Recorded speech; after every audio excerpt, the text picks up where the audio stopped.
By progressing through my studies, I was always accustomed to utilizing all resources and technologies around to ensure I completed all assignments to the best of my ability. This helped me gain an understanding of technology I was using and how to efficiently use it. The opportunity to access technology and other devices has allowed myself to ask questions confidently without overthinking nor being victimized for saying something proclaimed dumb or silly. I was able to become more inquisitive in my own comfort bubble and wasn't stressing over asking the incorrect question. Through using technology, I have become more independent and strived for a deeper understanding of all content covered in class. This assignment has made me think about how different other cultures, countries, and religions have educated their children, with a large population being homeschooled or taught learnings that has been passed down through generation. Most children in Australia are extremely lucky to gain access to the same resources as I did growing up.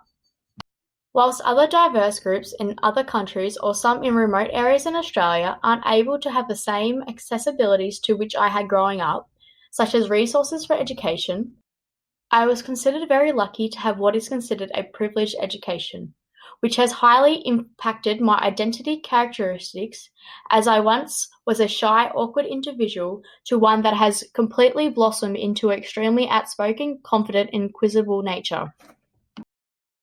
Although by having such a privileged education, I feel that I have grown up taking it for granted.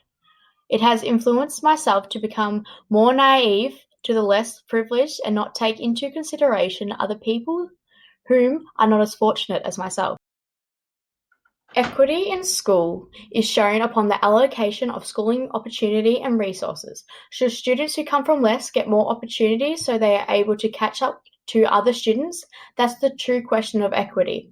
Something I truly didn't understand at a young age was that students that are typically behind experience a range of factors. Factors such as low socioeconomic status and students that come from diverse families require more of the resources to eventually close the gap, ensuring students who need to achieve more success receive those resources and opportunities to showcase equity in education.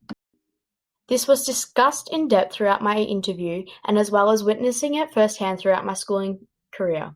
I was lucky enough to be born in Australia, a country that was able to supply not only myself but my family members and surrounding enough resources and opportunities.